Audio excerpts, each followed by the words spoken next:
aktivasi pos komando hingga pengakhiran. Salam tangguh. Salam jumpa kembali dengan channel Labirin Penanggulangan Bencana. Kali ini kita akan membahas tentang aktivasi pos komando tanggap darurat hingga pengakhirannya. Mohon sebelumnya subscribe, like, komen dan share untuk pengembangan channel ini ke depan. Kapan mulai aktivasi posko? Dan kapan pengakhirannya? Aktivasi posko dimulai ketika dua keputusan kepala daerah terbit. Pertama, penetapan status tanggap darurat, dan kedua, penetapan atau penghunjukan komandan tanggap darurat. Namun sebelum penetapan keduanya, terlebih dahulu dapat dilihat di layar hasil kerja Tim Reaksi Cepat (TRC) multisektor tentang kaji cepat, yaitu kaji dampak bencana, kaji dampak kerusakan, dan kaji dampak kebutuhan yang terdiri dari data komposisi jumlah korban menurut jenis kelamin, kelompok usia, dan kelompok rentan balita, batita, lansia, ibu hamil, ibu menyusui, dan difabel. Data jumlah kebutuhan dasar, permakanan, sandang, sanitasi, air bersih, kesehatan, dan pendidikan. Data material bangunan dan peralatan yang diperlukan dalam perbaikan darurat dan pemulihan dini. Data personil yang diperlukan untuk penanganan darurat dan perbaikan darurat. Hasil kaji cepat rekomendasi TRC multisektor dimusyawarahkan kembali. Kemudian kepala daerah, bupati, wali kota, gubernur menetapkan misalnya status tanggap darurat bencana banjir. Setelah kepala daerah menetapkan status tanggap darurat banjir, maka dalam waktu segera kepala daerah juga menetapkan atau menghunjuk komandan tanggap darurat bencana banjir. Pada penetapan keadaan status tanggap darurat bencana, minimal berisikan lokasi area terpapar atau terdampak, dan ditentukan masa tanggap darurat, misalnya 7 hari ke depan. Selanjutnya dalam struktur komando tanggap darurat bencana minimal, adanya struktur organisasi penanganan tanggap darurat dan menetapkan masa tugas selama 7 hari, sesuai dengan penetapan status tanggap darurat. Struktur organisasi di layar disajikan dengan dua model. Model pertama adalah standar sesuai dengan Perban BNPB nomor 3 tahun 2016 dan model kedua adalah merupakan pengembangan sesuai dengan kebutuhan dan masifnya bencana. Struktur komandan tanggap darurat model pertama dengan uraian tugas sebagai berikut. Komandan tanggap darurat bertugas dan bertanggung jawab mengkoordinasikan, mengendalikan, memantau dan mengevaluasi pelaksanaan penanganan darurat bencana. Sekretariat bertanggung jawab untuk 1. Pengelolaan dokumentasi di mana menyimpan semua dokumen terkait penanganan darurat, seperti laporan, data, dan informasi lainnya. 2. Pengelolaan informasi, yaitu mengumpulkan, mengolah dan menyampaikan informasi terkait penanganan darurat kepada pihak yang membutuhkan. 3. Pengelolaan logistik, yaitu untuk mengelola logistik, seperti pengadaan barang dan jasa, untuk mendukung operasional penanganan darurat. 4. Pengelolaan laporan dengan menyusun laporan penanganan darurat. Bagian perencanaan bertanggung jawab untuk 1. Mengembangkan rencana kontingensi untuk menghadapi berbagai skenario. 2. Mengidentifikasi risiko dan ancaman yang mungkin terjadi dalam penanganan bencana. 3. Mengembangkan strategi penanganan yang efektif dan efisien. 4. Mengkoordinasikan sumber daya yang diperlukan untuk penanganan bencana.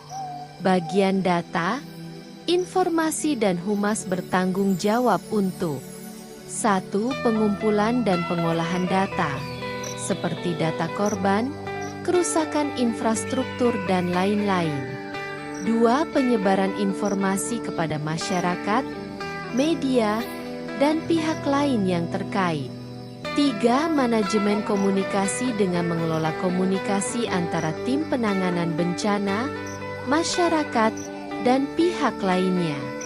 4. Pengelolaan media sosial untuk menyebarkan informasi-informasi kebencanaan kepada masyarakat. 5. Humas dan protokol dengan mengelola hubungan dengan masyarakat, media, dan pihak lain yang terkait, serta mengatur protokol dan etika dalam penanganan bencana. Perwakilan lembaga dan instansi terkait memiliki tanggung jawab untuk 1. Koordinasi dan komunikasi kepada instansi terkait untuk memastikan keselarasan dan efektivitas penanganan bencana. 2. Pengumpulan sumber daya manusia dari instansi terkait dalam penanganan bencana. 3. Pengembangan rencana, dengan memastikan bahwa rencana telah sesuai dengan kebutuhan dan kemampuan lembaga dan instansi terkait. 4. Pengelolaan logistik dan sumber daya dari instansi terkait untuk mendukung penanganan bencana. 5. Membantu kemudahan akses, izin, cukai, dan lain-lain. Setelah memahami tugas dan tanggung jawab sekretariat, bagian perencanaan, bagian data, informasi dan humas dan perwakilan lembaga dan instansi terkait. Selanjutnya kita masuk ke struktur bidang-bidang. Dalam Perka BNPB nomor 3 tahun 2016 pada lampiran bagan organisasi, hanya disajikan bidang operasi. Bidang-bidang ini nantinya dapat dikembangkan sesuai kebutuhan penanganan, bersifat kondisional dan opsional, seperti bidang pencarian pertolongan, bidang logistik, bidang kesehatan dan lain-lain. Pada model kedua, kami sajikan contoh struktur organisasi tanggap darurat banjir sesuai dengan pengembangan kebutuhan penanganan darurat. Aktivasi posko. Setelah struktur organisasi tanggap darurat di mana kepala daerah menghunjuk komandan tanggap darurat, maka aktivasi posko sudah dimulai. Pertama, konsolidasi untuk menetapkan kebutuhan final dalam penanganan darurat dikombinasi dari data hasil kaji cepat dengan data pada dokumen rencana kontingensi banjir. Kalau dokumen renkon belum ada, diabaikan dengan menggunakan data final hasil kaji cepat saja. Data final kebutuhan dalam penanganan darurat pada aktivasi posko merupakan rencana operasi, renov, dalam pengerahan sumber daya yang diperlukan untuk penanganan darurat serta perbaikan darurat, alat peralatan secara spesifikasi dan kuantitas yang diperlukan, keperluan logistik yang dibutuhkan serta strategi dalam penanggulangan bencana tergantung intensitas bencana yang ditangani. Daftar kebutuhan dan jumlah personil yang dibutuhkan tadi dimobilisasi dan didistribusi ke pos lapangan. Pos lapangan adalah ujung tombak dalam aktivasi pos komando. Pos lapangan terurai dalam pelayanan penanganan darurat sesuai klaster, yaitu klaster pencarian dan pertolongan, pengungsian dan perlindungan, logistik, kesehatan, pendidikan dan klaster pemulihan. Pengakhiran posko dimulai dari hasil kaji cepat, dilanjutkan dengan penetapan status tanggap darurat dan penghunjukan komandan tanggap darurat. Kemudian diteruskan dengan aktivasi posko. Inti aktivasi posko adalah menggerakkan pos lapangan dengan mendistribusi dan memobilisasi sumber daya manusia, alat peralatan serta kebutuhan logistik. Dalam setiap masa tanggap darurat yang wajib diaktifasi adalah pos komando dan pos lapangan. Sedangkan pos pendamping dan pos pendukung tidak wajib diaktifasi dan tergantung situasi kedaruratan.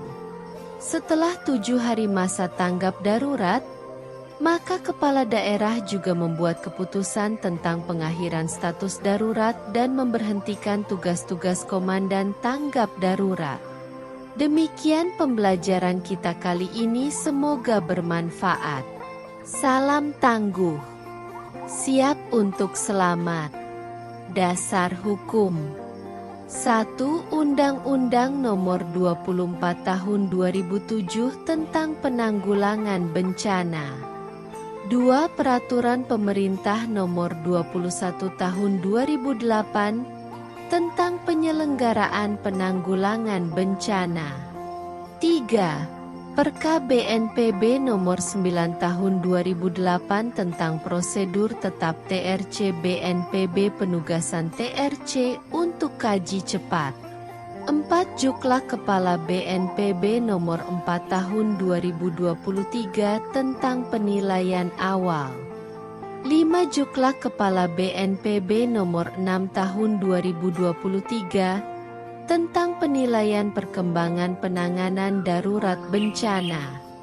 6. Surat Edaran Menteri Dalam Negeri Nomor 360.809/BAK tanggal 4 April 2022 tentang pembentukan Tim Reaksi Cepat (TRC) tingkat provinsi dan kabupaten kota (TRC multisektor).